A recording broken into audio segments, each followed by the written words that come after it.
This is Seattle's Morning News. Dave Ross with Colleen O'Brien and Chris Sullivan. What does the science say about going back to school? Let's call in the doctor. Paging Dr. Cohen. Dr. Gordon Cohen, MD. And Dr. Cohen, we now have some documented real-world case studies on the actual danger of reopening schools before everybody's vaccinated. So what do they say? We have been discussing all along whether kids should be in school, shouldn't be in school. And I think there's been some pretty strong feelings amongst, for example, the American Academy of Pediatrics that we probably should have kids back in school. Dr. Redfield, the director of the CDC, has also said that we should have kids back in school. I think a lot of physicians feel that way, and clearly a lot of parents feel that way. So there was a letter to the editor in the New England Journal of Medicine this past week about the experience in Sweden. And I think it's really interesting information. So as you may recall, Sweden was one of the countries that decided not to shut down. They were going to try to develop herd immunity by not asking people to wear masks, but only asking them to socially distance. And they left their schools open. So they give an exact number, 1,951,905 children in Sweden as of December 31st, 2019, who were 1 to 16 years of age.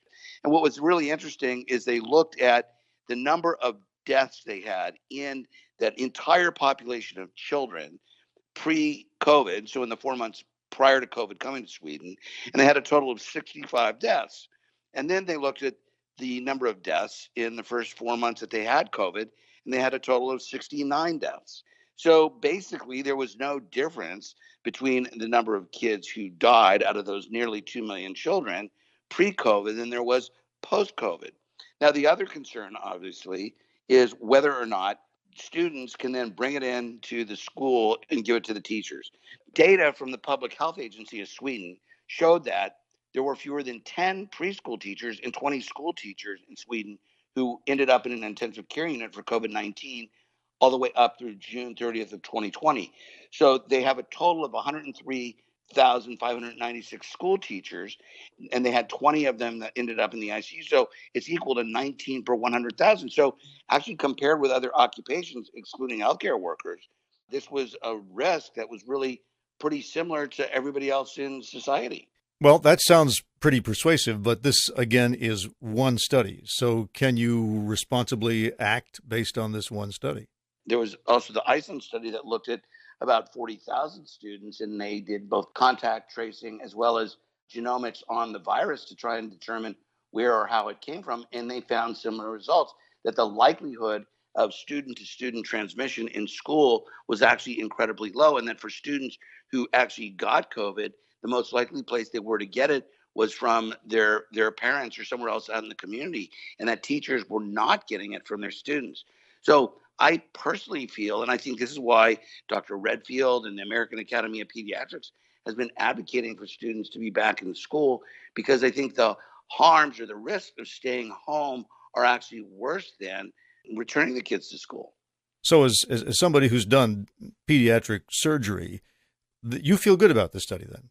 I think one of the biggest issues with COVID right now is getting our kids back into school. And I really think personally, as a person who primarily takes care of children, that it's important to be advocating for this, because I don't think there's any good science or good data to suggest that they shouldn't be in school. And when we're talking about, well, let's follow the science would suggest that kids should be in school. As for your own journey through the vaccination process, you're up for your second dose of the Pfizer vaccine. Is that right?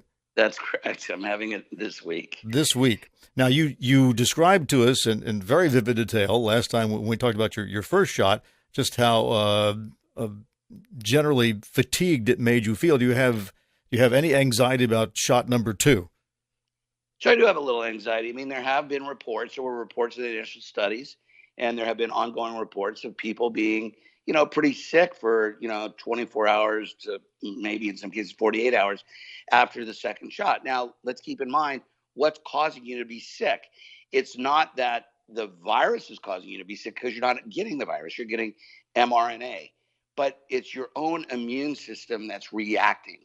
That means you're developing antibodies to the virus. So it's actually, in a way, sort of a good thing, but it's not something that people have really enjoyed too much.